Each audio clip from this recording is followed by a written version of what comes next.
Hello everyone, कैसे हो तुम लोग। I hope you all are doing great. और फाइनली हमारे क्रैश कोर्स का पहला लेक्चर आ गया है फिजिक्स का। आज इस लेक्चर में हम कैलोरीमेट्री को स्टार्टिंग से लेकर एंड तक अच्छे से कवर करने वाले हैं। हर एक कोना हम टच करेंगे, प्लस प्रॉब्लम सॉल्विंग भी हम करने वाले हैं। So let's start the video. तो कैलोरीमेट्री बहुत ही एक बेसिक चैप्टर है, बहुत ही कॉमन सेंस वाला चैप्टर है। थोड़ा सा अगर तुम्हारे पास कॉमन सेंस है, इस चैप्टर को तुम बहुत ही अच्छे से खत्म कर सकते हो। जेईई मेंस और डब्ल्यूबीजेईई में इससे बहुत ज़्यादा क्वेश्चन आता है, ऐसा नहीं है, बट फ्रीक्वेंटली क्वेश्चन पूछा जाता है, तो ये जानना तुम्हारे लिए बहुत ज़्यादा ज़रूरी है। तो इस चैप्टर में हम बेसिकली एक चीज़ से डील कर रहे होते हैं, वो क्या है? Heat transfer. जैसे मान लो तुम्हारे पास एक गमले में कोई पानी है 40 डिग्री सेंटीग्रेड का, ठीक है, और एक गमले में तुम्हारा पानी है 10 डिग्री सेंटीग्रेड का। अब तुमने क्या किया, उन दोनों पानी को मिला दिया। होगा क्या? उन दोनों पानी में से हीट एक्सचेंज होगा। जिसका टेम्परेचर ज़्यादा है वो हीट रिलीज करेगा, जिसका टेम्परेचर कम है वो हीट गेन करेगा। सिंपल इतनी सी बात। क्यों ऐसा प्रोसेस होगा? ताकि थर्मल इक्विलिब्रियम आ सके। इस पूरे चैप्टर का हमारा टारगेट सिर्फ एक ही रहेगा कि हम सारे क्वेश्चंस में ट्राई करेंगे थर्मल इक्विलिब्रियम में चीज़ों को लाने का। अब मान ले कि हमारे पास कोई भी एक रैंडम बॉडी है, ठीक है, हमारे पास कोई भी एक रैंडम बॉडी है मास m का, जिसका इनिशियल टेम्परेचर कुछ T इनिशियल रहा होगा, ठीक है, मैं मानता हूँ इनिशियल टेम्परेचर T इनिशियल। अब मैंने थोड़ी सी बदमाशी की कि इसको मैं बाहर से कुछ हीट दे दिया, मैं इसको Q अमाउंट ऑफ हीट दे दिया। जैसे हीट दिया क्या होगा? इंक्रीज होगा टेम्परेचर। टेम्परेचर इंक्रीज होके इसका मान ले कि T फाइनल हो गया, राइट। तो चेंज इन टेम्परेचर कितना लिखूंगा मैं? T final minus T initial, इतना लिखूंगा।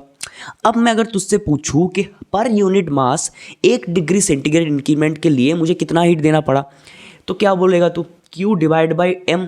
पर यूनिट मास मुझे इतना हीट देना पड़ा, और पर डिग्री सेंटीग्रेड इंक्रीज के लिए मुझे कितना देना पड़ा? Divide by delta T। और यहाँ से तुम्हारा आ जाता है definition of what? Specific heat, जिसे तुम एस कहते हो, ठीक है। और यही से हमारा चैप्टर का सबसे इंपॉर्टेंट फॉर्मूला भी डिराइव हो जाता है, जो कि क्या है? Q equals to M S delta T। पर याद रखना है हमें कि ये फॉर्मूला कब वैलिड होता है? जब कोई चेंज इन स्टेट नहीं हो रहा होता है। जैसे अगर तुम्हें आइस से वाटर या फिर वाटर से वेपर, या फिर तुम मान लो सॉलिड स्टेट से लिक्विड स्टेट या लिक्विड स्टेट से वेपर स्टेट, ऐसा कुछ नहीं हो रहा, तब ये फॉर्मूला हमारा वैलिड होता है। अब यहाँ पे एक चीज़ ध्यान से देखना, कभी कभी कुछ चीज़ें क्वेश्चन में ऐसी दी रहती है जो तुम्हें कंफ्यूज कर सकती हैं।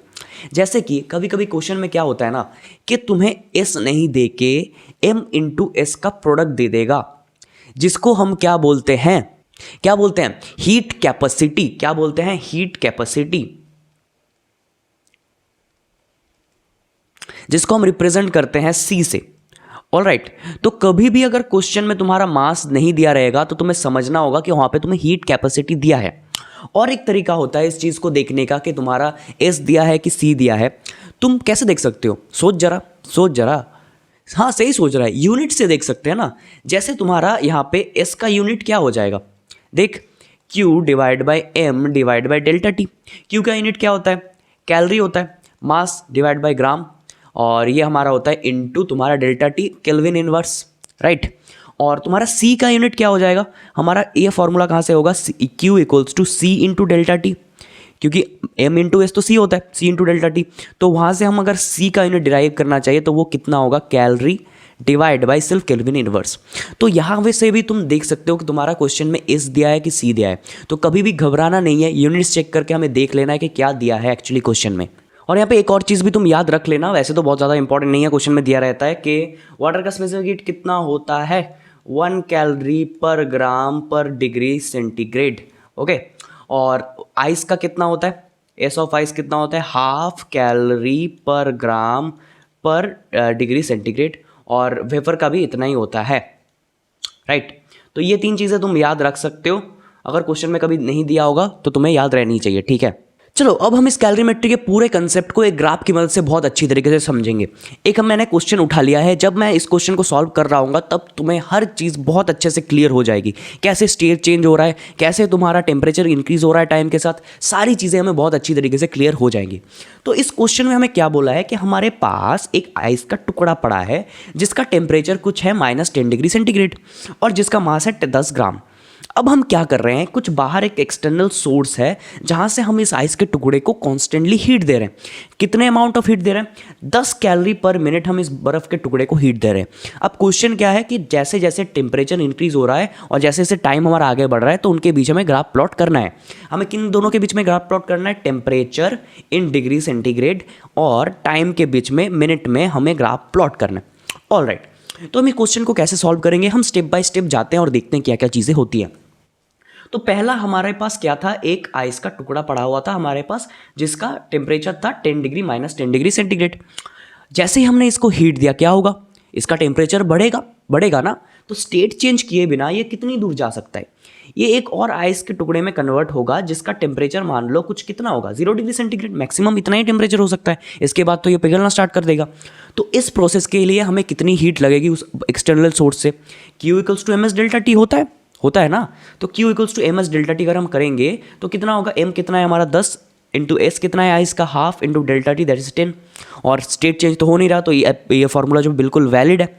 और मैं अगर तुमसे पूछूंगा अब इस एक्सटर्नल सोर्स को this amount of heat produce करने के लिए कितना टाइम लगा, एलिमेंट्री मेथड है भाई, डिवाइड बाई 10 कर देंगे।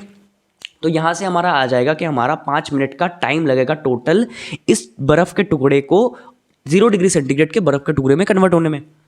पर अभी तो मैं और भी ज़्यादा हीट इसको देता जा रहा हूँ, तो जैसे मैं इसको और भी ज़्यादा हीट देता जाऊँगा तो ये किस में कन्वर्ट हो जाएगा, वाटर में कन्वर्ट होना चालू कर देगा। पर पहले जब इसको लैटेंट हीट बाहर से मिल रहा होगा क्या इसका टेम्परेचर चेंज होगा, टेम्परेचर तो चेंज नहीं हो रहा क्योंकि स्टेट चेंज हो रहा है। तो इस 0 डिग्री सेंटीग्रेड के बर्फ से पिघल के हो जाएगा 0 डिग्री सेंटीग्रेड का वाटर, राइट। अब ये प्रोसेस होने में हमें कितना हीट लगता है, Q = क्या है m इंटू एल, क्योंकि स्टेट चेंज हो रहा है। m कितना है हमारा 10 इंटू एल कितना है latent heat of fusion that is 80 calorie, और डिवाइड बाय हम कर देंगे 10 क्योंकि हमें क्या चाहिए, टाइम। तो हम इस Q को मिटा देते हैं। इसके लिए हमें कितनी टाइम लगेगी, इसके लिए भी टाइम लिखना पड़ेगा, कितनी टाइम लगेगी, इसके लिए हमें 80 मिनट्स का टाइम लगेगा। ऑलराइट, 80 मिनट्स का टाइम हमें लग रहा होगा। अब हम इसको और भी ज़्यादा हीट दे रहे हैं, तो ये वाटर अब चेंज हो जाएगा किस चीज़ में, 100 डिग्री सेंटीग्रेड के वाटर में। उसके बाद तो वेपराइजेशन स्टार्ट हो जाएगा, तो स्टेट चेंज किए बिना ये 100 डिग्री सेंटीग्रेड के वाटर में कन्वर्ट हो सकता है। ऑल राइट, इस प्रोसेस के लिए हीट रिक्वायर्ड हम निकाल लेते हैं। तो Q = कितना हो जाएगा, ms delta T, m = 10 into s = water का 1 होता है इंटू डेल्टा टी दैट्स 100। और अगर हम टाइम रिक्वायर्ड निकालना चाहे तो कितना होगा, 1000 डिवाइड बाई 10 दैट इज 100। मतलब इस प्रोसेस को कंप्लीट होने में हमारे 100 मिनट लग रहे होंगे। अब ये क्या होगा, वेपराइजेशन स्टार्ट होगा और ये 100 डिग्री सेंटीग्रेड के वेपर में कन्वर्ट हो जाएगा। ठीक है, मैं इसको वेपर को ऐसे दिखा रहा हूँ। ठीक है, अब ये प्रोसेस होने के लिए हमें कितना हीट चाहिए, अब ये तो स्टेट चेंज हो रहा है तो हमें कौन सा फॉर्मूला लगाना पड़ेगा, m इंटू एल। तो m इंटू एल अगर लगाएंगे हम, तो अगर डायरेक्ट मैं टाइम रिक्वायर्ड निकालूँ तो हमें हीट रिक्वायर्ड कितना होगा, m कितना है L 10 डिग्री सेंटीग्रेड और L कितना है हमारा 540, लैटेंट हीट ऑफ वेपरेशन कितना होता है 540 कैलोरी, और इसके लिए हमें टाइम कितना लग रहा होगा, डिवाइड बाई 10 कर देंगे तो सिंपली ये आ जाएगा 540 मिनट्स। ऑलराइट, और अगर उसके बाद भी हम इसको हीट देते रहे तो क्या होगा, टेम्परेचर में इंक्रीमेंट होता रहेगा। क्या अब हमें ये पूरा प्रोसेस समझ में आ गया कि क्या क्या हो रहा है, क्या क्या नहीं हो रहा, सारी चीज़ें स्टेट चेंज, टेम्परेचर में इंक्रीज, सारी चीज़ें हमें समझ में आ गई। अब हम इस चीज़ को ग्राफ में प्लॉट कर देंगे। सिंपली ग्राफ प्लॉट करने के लिए हमें क्या चाहिए रहेगा, इक्वेशन, क्योंकि वहाँ से ही तो पता चलेगा ना कि पैराबोला है, स्ट्रेट लाइन है, क्या चीज़ है। तो इक्वेशन निकालने के लिए हम क्या लिखेंगे, Q = हमें क्या पता है, ms delta T. Delta T को मैं क्या लिख सकता हूँ, कोई टेम्परेचर T माइनस इसका इनिशियल टेम्परेचर Ti, जो कि कॉन्स्टेंट है। इनिशियल टेम्परेचर कितना है, 10 डिग्री से -10 डिग्री सेंटीग्रेड, वो तो कांस्टेंट है। अब मैं इस Q को क्या T के फॉर्म में लिख सकता हूँ, बिल्कुल लिख सकता हूँ भाई, क्योंकि मुझे पता है कि पर मिनट में कितना ये कैलोरी हीट दे रहा है, 10 कैलोरी हीट। तो क्या मैं इस Q को 10 इंटू T लिख सकता हूँ, इक्वल्स टू तुम्हारा कितना हो जाएगा, ms T माइनस Ti। अब मैं इसको अगर थोड़ा सा सजाऊं तो क्या मैं ये लिख सकता हूँ कि T = 10T divide by ms plus T initial. अब क्या ये चीज़ तुम्हें थोड़ी सी जानी पहचानी लग रही है, क्या लग रही होगी, y = mx प्लस c के फॉर्म की लग रही है विथ अ पॉजिटिव स्लोप, क्योंकि इसका स्लोप कितना होगा, 10 डिवाइड बाई ms, जो कि एक पॉजिटिव क्वांटिटी है, तो स्लोप इसका पॉजिटिव है। और कॉमन सेंस से भी देख सकते हो यार, टेम्परेचर इंक्रीज होगा तो स्ट्रेट लाइन कुछ ऐसा जाएगा ना। तो चलो अब हम आराम से ग्राफ प्लॉट कर सकते हैं। इनिशियल टेम्परेचर इसका कितना था, -10 डिग्री सेंटीग्रेड, और जब हमने हीट दिया चालू करा तो फर्स्ट स्टॉपेज हम कहाँ पे रुके, 0 डिग्री सेंटीग्रेड के आइस पे। तो ये आ गया हमारा 0 डिग्री सेंटीग्रेड का आइस। इस प्रोसेस को होने के लिए हमारा कितना टाइम गया, 5 मिनट। तो हम ग्राफ को प्लॉट करेंगे, ऐसा आएगा हमारा ग्राफ, और ये टाइम आ जाएगा हमारा 5 मिनट, कितना 5 मिनट। ओके, अब क्या होगा, ये 0 डिग्री सेंटीग्रेड के आइस से 0 डिग्री सेंटीग्रेड के वाटर में कन्वर्ट होगा, जिसके लिए स्टेट चेंज होगा। स्टेट चेंज में क्या टेम्परेचर इंक्रीज होता है? नहीं होता। तो ये क्या एक कांस्टेंट लाइन ऐसे हम बना देंगे। ओके, और ये प्रोसेस होने में हमारा कितना टाइम लगा ना, 80 मिनट टाइम लगा। तो टोटल टाइम कितना आ गया यहां तक का? 85 मिनट्स। क्या इतनी सी बात समझ में आई? ठीक है, अब क्या हो रहा है, 0 डिग्री सेंटीग्रेड के वाटर से ये 100 डिग्री सेंटीग्रेड के वाटर में कन्वर्ट हो रहा है, तो फिर से यार टेम्परेचर इंक्रीमेंट आएगा, ये बढ़ा। और इस प्रोसेस को होने के लिए हमें कितना टाइम लगा? इस प्रोसेस को होने के लिए हमें कितना टाइम लगा था? 100 मिनट्स। तो यहां तक का टोटल टाइम हमारा आ गया 185 मिनट्स। ठीक है, अब क्या हो रहा है, ये 100 डिग्री सेंटीग्रेड के वाटर से 100 डिग्री सेंटीग्रेड के वेपर में कन्वर्ट हो रहा है, मतलब स्टेट चेंज हो रहा है, मतलब क्या टेम्परेचर कांस्टेंट रहेगा? बिल्कुल रहेगा। तो ये एक स्ट्रेट लाइन होगा पैरेलल टू एक्स एक्सिस। वैसे तो पैरेलल नहीं बना मरा, बट समझ रहे हो ना कि पैरेलल टू एक्स एक्सिस है। और इस प्रोसेस को होने के लिए हमें कितना टाइम लगा ना? 540 मिनट्स का टाइम लगा हमें टोटल। तो यहां तक का टोटल टाइम कितना आ जाएगा तुम्हारा? 725 मिनट्स। ओके, 725 मिनट्स का यहाँ तक का टाइम। उसके बाद तो यार हम हीट इंक्रीज करते जाएंगे और इसका टेम्परेचर जो है इंक्रीज होता जाएगा। तो क्या ये ग्राफ तुम्हें बिल्कुल समझ में आ गया? यहाँ पे टेम्परेचर भी तुम प्लॉट कर सकते हो, जैसे तुम्हारा इस जगह का टेम्परेचर कितना हो जाएगा, 100 डिग्री सेंटीग्रेड। ठीक है, तो क्या तुम्हें ग्राफ समझ में आया? क्या ये प्रोसेस पूरा तुम्हारा ब्रेन में सेट हो गया? हो गया, तो चलो आगे बढ़ते हैं। तो चलो मिक्सिंग वाले कुछ क्वेश्चंस हम देख लेते हैं, जो जिस तरह का क्वेश्चन ज़्यादातर टाइम पूछा जाता है। तो हमारे पास 2 कंटेनर है, इसमें सिंपली क्या बोला है, एक कंटेनर में 40 ग्राम 10 डिग्री सेंटीग्रेड का वाटर रखा है और एक कंटेनर में 60 ग्राम 40 डिग्री सेंटीग्रेड का वाटर रखा है। अब क्या बोलेगा, इन दोनों को हमने मिला दिया। ठीक है, अच्छा काम किया, मिला दिया, तो फाइनल टेम्परेचर कितना होगा? अभी तक इन क्वेश्चंस को तुम कैसे सॉल्व करते हो मुझे नहीं पता, बट मुझे लगता है ऐसे सॉल्व किया होगा तुमने कि total heat ejected equals to heat gain. तो अगर हम करेंगे कुछ फाइनल टेम्परेचर इसका मान लेंगे कि T है, तो इसका टेम्परेचर ज़्यादा है तो ये हीट इजेक्ट करेगा, और इसका टेम्परेचर कम है तो ये हीट गेन करेगा। तो उस चीज़ के लिए तुम कर सकते हो कि ms डेल्टा टी करेंगे। अगर m कितना है 60 इंटू एस इतना 1 into delta T change in temperature कितना है, इसका टेम्परेचर रिड्यूस होगा कि हीट इजेक्ट कर रहा है, तो 40 माइनस टी और इक्वल से तुम्हारा आ जाएगा यहाँ पे ms delta T m into 1 into ये हीट गेन कर रहा है तो टेम्परेचर इंक्रीज होगा t माइनस 10। यहाँ से तुम t निकाल लेते होगे। ठीक है, ये प्रोसेस भी ठीक है, बट हम ना इस प्रोसेस से नहीं करने वाले। हम क्या करेंगे, एक चीज तुमने अभी तक सिर्फ सुन रखा होगा कि heat is a form of energy. अब हम उस चीज को अप्लाई भी करने वाले हैं। हीट अगर एक फॉर्म ऑफ एनर्जी है तो सिंपली सोच के देख, क्या हीट एनर्जी कंजर्व्ड रहेगा? जरूर रहेगा यहाँ पे। क्यों? क्योंकि यहाँ पे कोई एक्सटर्नल फोर्स तो है नहीं, हम इन दोनों को मिला रहे, तो पूरा प्रोसेस तो इंटरनल है, तो हमारा एनर्जी तो कंजर्व्ड रहेगा। तो क्या हम final heat energy equals to initial heat energy लिख सकते हैं? बिल्कुल लिख सकते हैं। इनिशियली यहाँ पे कुछ हमने मिलावट की नहीं, तो इनिशियल एनर्जी हमारा कितना है 0, और फाइनल हीट एनर्जी हमारा कितना है Q इक्वल्स टू हमें क्या पता है ms डेल्टा टी होता है, राइट। तो अगर हम इन दोनों को मिला दिए तो टोटल अगर हीट एनर्जी फाइनल हम लिखें तो क्या होगा, तो पहले अगर हम इस कंटेनर के लिए लिखें तो कितना होगा 40 m into 1 that is s into delta T. Delta T लिखते टाइम हमें नहीं देखना है किसका टेम्परेचर ज़्यादा हो रहा है किसका कम हो रहा है, कुछ नहीं देखना, हमें क्या करना है सिंपली फाइनल माइनस इनिशियल। अगर हम करते हैं तो कितना होगा final t minus initial that is 10 plus इसका अगर हम देखें तो कितना है इसका मास कितना है 60 इंटू 1 इंटू टी माइनस 40। ये क्या हमारा टोटल फाइनल हीट एनर्जी आ गया। इसको क्या मैं 0 कर सकता हूं? बिल्कुल कर सकता हूं, क्योंकि 0 हमारा इनिशियल थर्मल एनर्जी था। क्या यहां से हमारा T आ जाएगा? आ जाएगा। अब तुम मुझसे पूछ सकते हो कि भैया इसको करने की क्या ज़रूरत है, हम जो प्रोसेस करते तो वो तो बढ़िया था। वो प्रोसेस बढ़िया तो था, बट सिर्फ 2 चीज़ों के लिए। ठीक है, अगर मैं तुम्हें बोलूँ यहाँ पे मैंने 3 कंटेनर तुम्हें दे दिया, ठीक है, 3 या फिर 4 कंटेनर तुम्हें दे दिया, ठीक है, हर का टेम्परेचर अलग अलग है और मास अलग है, सब कुछ अलग है, और मैं चारों को मिला दिया, तो तुम उस प्रोसेस से करने जाओगे तो फैल जाओगे। ठीक है, कर सकते हो बट बहुत ज़्यादा टाइम लग जाएगा। कौन का टेम्परेचर कितना बढ़ रहा है, कौन टेम्परेचर गेन कर रहा है, कौन टेम्परेचर लूज कर रहा है, ये सारी चीज़ें तुम्हें देखनी पड़ेगी। बट अगर तुम इस मेथड से करोगे तो बहुत ही आसानी से ये क्वेश्चन सॉल्व हो जाएगा। क्या समझ में आया?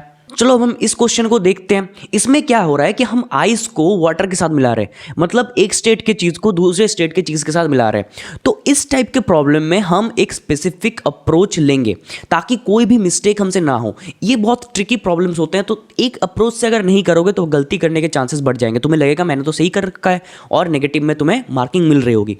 तो यहाँ पे हमें क्या बोला है, एक कंटेनर में हमें 10 ग्राम आइस पड़ा है हमारा 0 डिग्री सेंटीग्रेड का, और एक कंटेनर में 50 ग्राम 20 डिग्री सेंटीग्रेड का वाटर पड़ा है।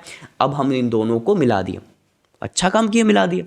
तो मिलाने के बाद क्या होगा, हमें वो चीज़ें पूछी गई हैं कि कितना आइस बचा, कितना वाटर बचा, कितना फाइनल टेम्परेचर है, ये सारी चीज़ें पूछी गई। इसको करने का मैं तुम्हें 2 स्टेप बताता हूँ। पहला स्टेप है, एक हम टेबल बना लेंगे, ठीक है, ताकि सारी चीज़ें हमारे आंखों के सामने रहे।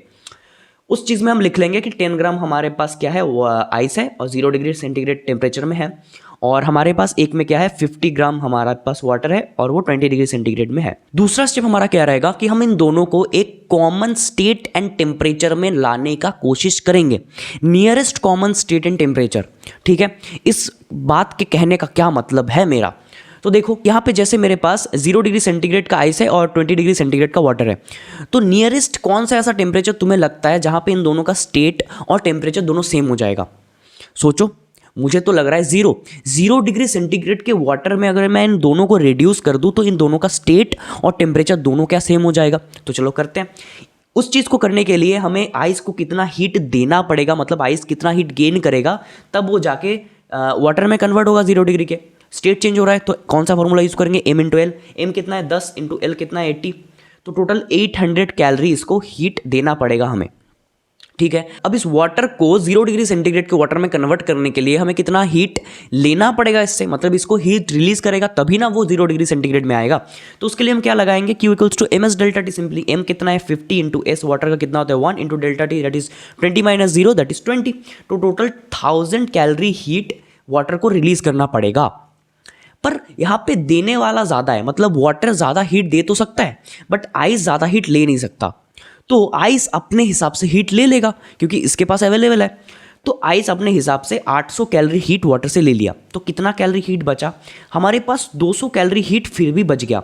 तो जब ये प्रोसेस हुआ तो क्या हुआ फाइनली कि हमारे पास एक कंटेनर में दोनों चीज़ें मिल गई, और हमारे पास अभी क्या है कि हमारे पास टोटल कितना 60 ग्राम वाटर पड़ा है 0 डिग्री सेंटीग्रेड का, और 200 कैलोरी हीट हमारे पास अवेलेबल है। अब ये जो 200 कैलोरी हीट है ये कहाँ जाएगा, ये पूरे सिस्टम का, मतलब ये जो आइस और वाटर मिलके जो आइस हुआ 60 ग्राम का, ये पूरे सिस्टम का टेम्परेचर इंक्रीज करेगा। क्या ये बात समझ में आई? तो ये पूरे सिस्टम का अगर टेम्परेचर इंक्रीज किया तो फाइनल टेम्परेचर क्या हम आसानी से निकाल सकते हैं। कैसे निकाल सकते हैं? Q equals to M S delta T. Q कितना है हमारा 200, M कितना है 60। गलती से भी इसको 50 मत पुट करना क्योंकि हमारे पास अभी टोटल 60 ग्राम वाटर है। M into S that is 1 into delta T that is T minus 0। हम मानते हैं कुछ इसका फाइनल टेम्परेचर T हुआ होगा, यहाँ से हमारा T आराम से आ जाएगा। आई होप ये क्वेश्चन क्लियर हो गया होगा। नेक्स्ट क्वेश्चन की तरफ बढ़ते हैं। तो चलो अब इस क्वेश्चन को ट्राई करो। यहाँ पे हमें 2 कंटेनर दिए हुए हैं, एक कंटेनर में 0 डिग्री सेंटीग्रेड का 10 ग्राम का आइस पड़ा है और एक कंटेनर में 20 डिग्री सेंटीग्रेड का 10 ग्राम का वाटर पड़ा है। अब क्या बोलेगा तुमसे, ये दोनों को हम मिला दिया। अब क्वेश्चन में क्या बोला, फाइनल टेम्परेचर कितना है, वाटर कितना बचा, आइस कितना बचा। वीडियो को पॉज करो, इस क्वेश्चन को ट्राई करो, नीचे कमेंट सेक्शन में मुझे आंसर बताओ। वेट कर रहा हूँ, सच में ट्राई करो यार। कर लिया ट्राई, नहीं हुआ, देखो कहाँ गलती कर रहे थे। तो इस क्वेश्चन को सॉल्व करने के लिए हम वही स्टेप अप्लाई करेंगे। पहले हम एक टेबल बना लेंगे। हमारे पास यहाँ पे 0 डिग्री सेंटीग्रेड 10 ग्राम का आइस पड़ा है और 20 डिग्री सेंटीग्रेड 10 ग्राम का वाटर पड़ा है। ऑलराइट, तो अब जो कॉमन टेम्परेचर की मैंने बात की वो तुम्हें यहाँ पे क्या लग रहा है कितना होना चाहिए? मुझे तो यहाँ पे भी 0 डिग्री सेंटीग्रेड का जो है आइस ही दिख रहा है कॉमन टेम्परेचर, तो मैं उसमें कन्वर्ट कर लेता हूँ। तो आइस को कन्वर्ट करने के लिए मुझे कितना हीट चाहिए रहेगा, Q equals to M into L. M है 10 इंटू एल दैट इज 80, तो 800 कैलोरी। और वाटर को कन्वर्ट करने के लिए कितना हीट चाहिए रहेगा, Q equals to M S delta T that is 10 into S is 1 into delta T 20 minus 0 that is 20, मतलब 200 कैलोरी। अब यहाँ पे देखो ध्यान से, जितना हमें बर्फ को हीट देना था, जितना हीट रिक्वायरमेंट है बर्फ को, उतना तो हीट है ही नहीं। वाटर हीट देगा तभी ना बर्फ हीट लेगा। अगर वाटर हीट दे ही नहीं पाया तो पूरा बर्फ वाटर में कन्वर्ट नहीं होगा, राइट। बट इसके पास फिर भी 200 कैलोरी हीट तो है ना, तो ये 200 कैलोरी हीट तो वाटर को दे सकता है, राइट। तो 200 कैलोरी हीट से कितना बर्फ हुआ, क्या ये हम निकाल सकते हैं? ज़रूर निकाल सकते हैं। Q equals to M L होता है, तो Q कितना है हमारा 200 इक्वल्स टू M जो हमें निकालना है इंटू L कितना है 80।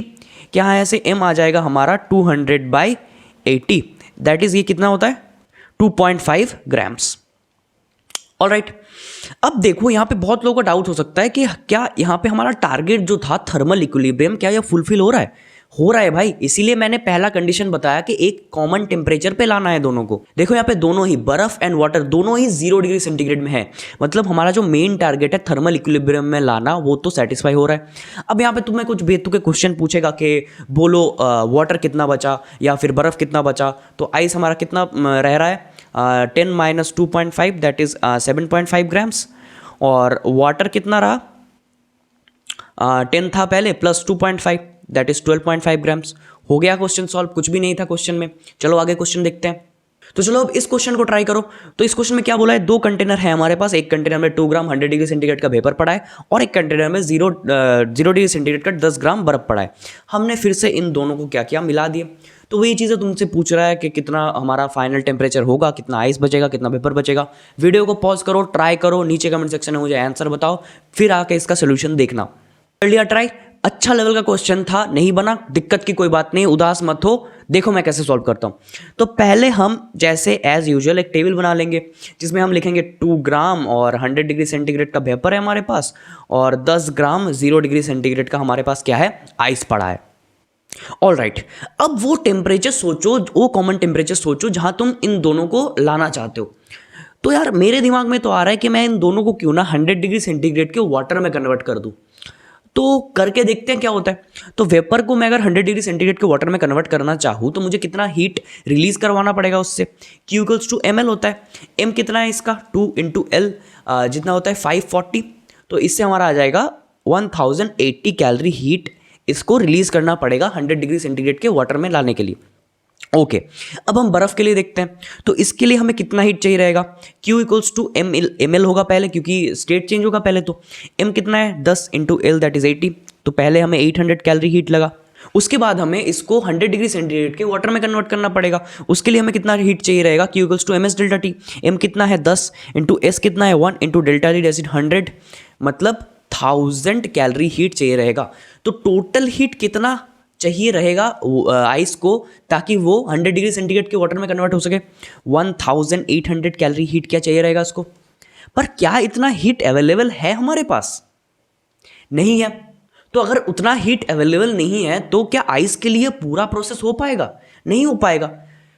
तो ये आइस कन्वर्ट तो हुआ वाटर में 0 डिग्री सेंटीग्रेड पे, बट ये 100 डिग्री सेंटीग्रेड के वाटर में कन्वर्ट नहीं हो पाएगा। इसके लिए मैं इस प्रोसेस को मना कर देता हूं कि नहीं भाई रुको, ये अभी नहीं हो पा रहा। तो तुम वाटर तो बन गए बट 100 डिग्री सेंटीग्रेड में तुम्हें जाने की कोई ज़रूरत नहीं है, ठीक है। पर क्या हम इन दोनों को एक सेम स्टेट में लाने में कामयाब हुए हैं? वाटर भी वाटर में दोनों ही हैं, आइस भी वाटर में है और वेपर भी वाटर में है। हालांकि दोनों का टेम्परेचर अलग है, वो हम ठीक कर रहे हैं, बट स्टेट तो दोनों का सेम है। तो आइस इससे 800 कैलोरी हीट ले लिया, उसके बाद वेपर के पास फिर भी 280 कैलोरी हीट तो रह रहा है, पूरे सिस्टम के पास 280 कैलोरी हीट रह रहा है। तो अगर हम फाइनल एक जो सिनेरियो बन रहा है हमारा वो हम देखना चाहे तो क्या है, कंटेनर को मिलाने के बाद हमारा 2 पानी का कंटेनर है, एक में हमारा क्या है, ये कितने 0 डिग्री सेंटीग्रेड का 10 ग्राम का वाटर पड़ा है और इसमें हमारा 100 डिग्री सेंटीग्रेड का 2 ग्राम वाटर पड़ा है। अब क्या वो पहले वाला क्वेश्चन तुम्हें याद आ रहा है थोड़ा सा, जिसमें हमने एनर्जी कंजर्वेशन लगा के किया था, क्या ये उसके बराबर नहीं है? क्या हम उसके नहीं कर सकते? क्योंकि स्टेट तो सेम है, कोई अलग स्टेट तो है नहीं, दोनों ही तुम्हारा वाटर है। तो क्या हम उस मेथड से कर सकते हैं? बिल्कुल कर सकते हैं। तो चलो करते हैं। तो initial energy equals to final energy, तो फाइनल एनर्जी हमारा क्या बन रहा है, Q equals to ms delta T होता है। तो इसके लिए अगर हम लिखें तो Q equals to ms delta T का लिखेंगे तो क्या होगा, m that is 10 into s that is 1 into delta T. Final temperature minus initial temperature, तो फाइनल टेम्परेचर मानते हैं कुछ T रहा होगा, तो T minus initial that is 0 degree, plus अगर हम इसके लिए लिखें तो क्या होगा, ms delta T, m that is 2 into s that is 1 into delta T that is T minus 100 equals to, क्या तुम यहां पे 0 लिख दोगे? अगर तुम यहां पे 0 लिख रहे हो तो बहुत बड़ा गधा है तू, ठीक है, जीरो क्यों लिखेगा? यहाँ पे मैंने क्या बोला, final energy equals to initial energy. क्या इनिशियली इसके पास कुछ एनर्जी नहीं था? था ना एनर्जी यार, 280 कैलोरी एनर्जी इसके पास इनिशियली था, तो जीरो कैसे लिख रहे हो तुम? जीरो नहीं, ये इक्वल्स टू होगा 280। ये हमारा इनिशियल एनर्जी हो गया और ये हमारा फाइनल एनर्जी आ गया। इस दोनों को इक्वेट करके क्या टी निकाल लेगा? आराम से निकाल लेगा। हो गया क्वेश्चन सॉल्व। टफ था क्या? थोड़ा सा कंसेप्चुअल था बट टफ नहीं था, आराम से इन चीज़ों को हैंडल कर सकते हो। ओके, तो अब हम नेक्स्ट कंसेप्ट में बढ़ते हैं। नेक्स्ट जो कंसेप्ट मैं तुम्हें बता रहा हूँ वो पावर से रिलेटेड कंसेप्ट है। ठीक है, ऐसा क्वेश्चन अगर आ गया तो तुम्हें बिल्कुल करके आना है, क्योंकि ये पढ़ के बहुत डिफिकल्ट लगता है तो बहुत से लोग घबरा जाते हैं, बट इसमें कुछ नहीं है, मैं तुम्हें दिखाता हूँ। देखो, एक कॉइल है मान लो हमारे पास, जिसका पावर है कुछ 50 वॉट। 50 वॉट का हमारा कॉइल है, राइट। और हमारे पास एक कंटेनर है जिसमें तुम्हारा पानी भरा हुआ है, जिसमें तुम्हारा क्या है, पानी भरा हुआ है। इसका तुम मास मान लो 1 kg का पानी है और इनिशियली 5 डिग्री सेंटीग्रेड में यह है, इसका टेम्परेचर 5 डिग्री सेंटीग्रेड है। अब हमने क्या किया, इस कॉइल को इसमें डाल दिया। जैसे ही डाला हमने हीटिंग स्टार्ट कर दी। ठीक है, हीटिंग स्टार्ट की तो क्या होगा, टेम्परेचर इंक्रीज होगा। अब तुमसे क्वेश्चन ये पूछा कि कितने टाइम बाद इस पानी का टेम्परेचर 5 डिग्री सेंटीग्रेड से बढ़ के 15 डिग्री सेंटीग्रेड में कन्वर्ट होगा। तो ट्राई करो, वीडियो को पॉज करके। कर लिया ट्राई? अब देखो, पहले तुम्हें एक टर्म समझनी बहुत जरूरी है। यहां पे जो पावर इक्वल्स टू 50 वॉट लिख के रखा है, इस चीज का मतलब अगर तुम्हें समझ में आ गया तो तुमने क्वेश्चन बना लिया। ठीक है, तो अगर जिन लोगों को नहीं पता वॉट का मतलब क्या होता है, power equals to energy by time. यहाँ पे एनर्जी कौन सी एनर्जी है, हीट एनर्जी है, तो वॉट को हम जूल्स पर सेकेंड लिख सकते हैं, बिल्कुल लिख सकते हैं। तो इस कॉइल का पावर 50 वॉट कहने का मतलब क्या बनता है कि ये कॉइल पर सेकेंड में 50 जूल्स हीट प्रोड्यूस कर सकता है। क्या इतनी सी बात समझ में आ रही है? ये कॉइल पर सेकेंड 50 जूल्स हीट प्रोड्यूस कर सकता है। इतनी बात समझ में आई ना? ओके, अब हमारा मोटो क्या है कि हम इस पानी का टेम्परेचर भाई सिंपली 5 डिग्री से बढ़ा के 15 डिग्री करना चाहते हैं। क्या उसके लिए हम हीट रिक्वायर्ड निकाल लेंगे? बड़े आराम से निकाल लेंगे भाई। कैसे निकालेंगे? Q equals to M S delta T करके। एम कितना है? 1। ऐसा अगर लिख रहे हो तो बहुत बड़ा गधा है तू। m इक्वल्स टू 1 नहीं है, kg में दिया है ये, तो हमें इसको क्या करना पड़ेगा, ग्राम में कन्वर्ट करना पड़ेगा। तो 1000 इंटू s कितना लिखोगे बोलो? ठीक है, s कितना लिखोगे? 1 लिखोगे क्या? नहीं लिखोगे, क्योंकि यहाँ पे हमें जूल्स में करना है इसको। तो 1 कैलोरी इक्वल्स टू कितना होता है? 4.2 जूल्स। वैसे तो क्वेश्चन में दिया रहेगा 4.18 होता है, तो अकॉर्डिंगली क्वेश्चन तुम ले लेना। अगर नहीं दिया है तो 4.18 ही लेना, मैं यहाँ पे 4.2 ले रहा हूँ। तो यहाँ पे m हो गया हमारा, s है 4.2 into delta T. Delta T हमें कितना इंक्रीमेंट करना है? 10 डिग्री सेंटीग्रेड से इसको इंक्रीमेंट करना है। ऑल राइट, तो यहाँ से हमारा Q आ जाएगा 4.2 into 10 to the power 4 joules. ठीक है, अब हमें वो टाइम निकालना है जब ये कॉइल इतना अमाउंट ऑफ हीट प्रोड्यूस कर पाएगा। सिंपली यही ना पूछा है क्वेश्चन में, तो वो तो हम एलिमेंट्री मेथड से निकाल लेंगे यार। जैसे तुम्हारा इस वॉट का मतलब मैंने समझा दिया, समझ गए? तो 50 जूल्स ये हीट प्रोड्यूस कर पा रहा है 1 सेकेंड में, तो 1 जूल हीट प्रोड्यूस कर पाएगा। तो 4.2 into 10 to the power 4 joules heat produce कर पाएगा 1/50 into 4.2 into 10 to the power 4 second में। अब तुम्हें जिसमें आंसर बोला कि आवर्स में बताओ तो आवर्स में बता दोगे, मिनट्स में बोला मिनट्स में बता दोगे। क्वेश्चन क्या समझ में आया? पढ़ के लगेगा बहुत टफ क्वेश्चन है और करने जाओगे देखो कितना सिंपल सा क्वेश्चन है। तो ऐसा क्वेश्चन कभी भी छोड़ के नहीं आना है। अब बस ये एक कंसेप्ट बचा है, उसके बाद ये चैप्टर तुम्हारा निपट गया। तो कभी कभी एनर्जी से रिलेटेड कुछ तुच्छ सवाल भी पूछ देता है, देख के लगेगा कि यार कितना मुश्किल कंसेप्ट से सवाल पूछ दिया है, बट होता बिल्कुल लल्लू है, एक लाइन का सवाल होता है। ठीक है, तो देखो जैसे मैंने यहाँ पे एक क्वेश्चन लिख रखा है तुम लोगों के लिए, पढ़ते हैं इसको। तो हमारे पास एक प्लैंक है, इंक्लाइन प्लेन है, उसके पास एक मास रखा हुआ है कुछ 200 ग्राम्स का, एक ब्लॉक रखा है। और क्या बोला है कि इस ब्लॉक को हमने फिर छोड़ दिया, इस ब्लॉक को छोड़ दिया तो ये ब्लॉक लुढ़कते लुढ़कते नीचे आया। ठीक, अब क्या बोला है, कंडीशंस क्या दिए हैं कि through out the motion the velocity is constant, मतलब ये जो यहाँ से यहाँ नीचे आएगा तो इसके वेलोसिटी में कुछ चेंजेस नहीं आएंगी। और एक कंडीशन दिया है कि mechanical energy only converts into heat energy, मतलब इनडायरेक्टली बोला है कि इसमें फ्रिक्शन नहीं है, तो हमें फ्रिक्शन का वर्क डन कंसिडर नहीं करना। अब हमें क्वेश्चन पूछा है कि find the change in temperature, मतलब इस बॉडी के टेम्परेचर में जितना चेंज है हमें निकालना है। तो हमें इस क्वेश्चन में ही हमारा आंसर मिल जा रहा है कि mechanical energy only converts into heat energy, मतलब सिंपल यार एनर्जी कंजर्वेशन से इस चीज़ को हम कर सकते हैं। मैकेनिकल एनर्जी में जो डिक्रीमेंट आएगा वो ही हीट एनर्जी में इंक्रीमेंट होगा, और एनर्जी तो कहीं जा नहीं रहा, तो उस चीज़ को एक लाइन में हम कर देंगे, खत्म है क्वेश्चन। अब हम फाइंड करते हैं मैकेनिकल एनर्जी में डिक्रीमेंट कितने का आया। अब अगर तुम्हें याद हो तो टोटल एनर्जी क्या होता है, total mechanical energy equals to होता है total potential energy plus total kinetic energy. ठीक है, अब अगर हमें बोल रखा है यहाँ पे कि वेलोसिटी हमारा अगर कांस्टेंट है, तो वेलोसिटी कांस्टेंट है क्या, इसका मतलब हमारा change in kinetic energy zero हो गया। ठीक है, हम यहाँ पे चेंज ले रहे हैं ना, हमें यहाँ पे चेंज चाहिए, इंक्रीमेंट या डिक्रीमेंट चाहिए, उसी को तो हम टोटल हमारा हीट एनर्जी में कन्वर्ट कर रहे होंगे। तो चेंज इन काइनेटिक एनर्जी हमारा जीरो हो गया। ठीक है, मतलब टोटल जो मैकेनिकल एनर्जी में चेंज आएगा वो हमारा टोटल पोटेंशियल एनर्जी का चेंज होगा। ऑल राइट, अब क्या हम आसानी से यहाँ पे मैकेनिकल एनर्जी का चेंज निकाल सकते हैं। यहाँ पे मैं यार थीटा देना भूल गया, I am extremely sorry. Theta तुम यहाँ पे 37 डिग्री ले लो। ठीक है, अब जैसे ही तुम्हें यहाँ पे थीटा मिल गया, क्या तुम ये हाइट आराम से निकाल लोगे, आराम से निकाल लोगे। हाइट कितना हो जाएगा हमारा, ये 20 सेंटीमीटर है तो 20 साइन 37 हो जाएगा। सही किया ना, 20 साइन 37 हो जाएगा हमारा हाइट। अब क्या तुम आराम से चेंज इन पोटेंशियल एनर्जी निकाल सकते हो, बिल्कुल निकाल सकते हो। तो चेंज इन पोटेंशियल एनर्जी हमारा कितना हो जाएगा, सिंपली mgh। h तो हमें पता है। ऑलराइट, अब हम इसको इक्वल्स टू कर देंगे किसके, gain in heat energy. Heat energy में गेन कितना होता है, m s डेल्टा टी, इतना करके आए हैं, अब तो तुम्हें रट जाना चाहिए, तो उसको इक्वेट कर देते हैं m into S into delta T.